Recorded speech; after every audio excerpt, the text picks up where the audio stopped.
আজকে আমি আমার মসজিদে বলছি, এক নারী যখন নষ্ট হয়, একটা মেয়ে যদি নষ্ট হয়ে যায়, চরিত্রহীন হয়, তাইলে এটা বিরানি পোষলে যেমন দুর্গন্ধ মারাত্মক, ভাত তো পুরান ভাত রাইতের ভাত সকালে ভিজাইয়া পানি দুইয়া খাওন যায়, তো বিরানি কোনো খাওন যায় না।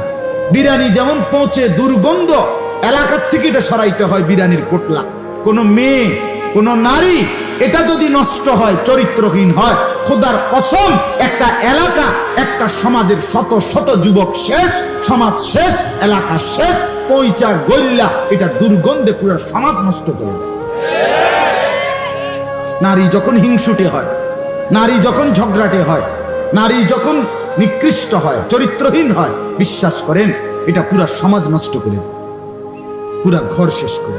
কত মানুষের সংসার, কত মানুষের জীবন, আহা, জীবনের সাজানো সব কিছু এলোমেলো করে দিছে একটা অসৎ নারী। 26 বছর বিদেশ করছে, 16 বছর বিদেশ করছে, 18 বছর বিদেশ করছে, বেচারা রক্ত পানি করে ঘাম ছড়াইছে, তার কলজাটা জাগাত নাই, বুকটা মাটিতে লাগিয়া গেছে, টাকাগুলো মিলাইতে গিয়া প্রখর রৌদ্রের মধ্যে বিদেশের জমিনে কষ্ট করে টাকা কামাই করছে।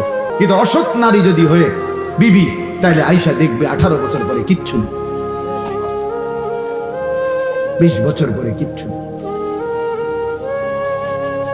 এজন্য এটা বড় গুরুত্বপূর্ণ। ছেলেদেরকে বলি, বাপ, এটা মনে রাখ, তুমি কোনো মোবাইলের লগে সংসার করতে না, শেষ পর্যন্ত ফেসবুক তোমার স্ত্রী না।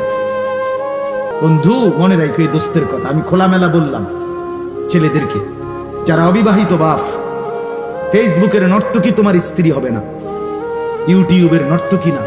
শেষ পর্যন্ত সংসার করবা যার সাথে, সে যদি চরিত্রবান নারী না হয়, খোদার কসম তোমার জিন্দিগিটা জাহান্নামের টুকরা হয়ে যাবে। যার স্ত্রী অসৎ, যার বউ পরে বইছে অসৎ, মনে রাখো তুমি শেষ। তোমার আর জীবনে কোনোদিন আর মাটির থেকে উঠতে না, আর নিচের থেকে উঠতে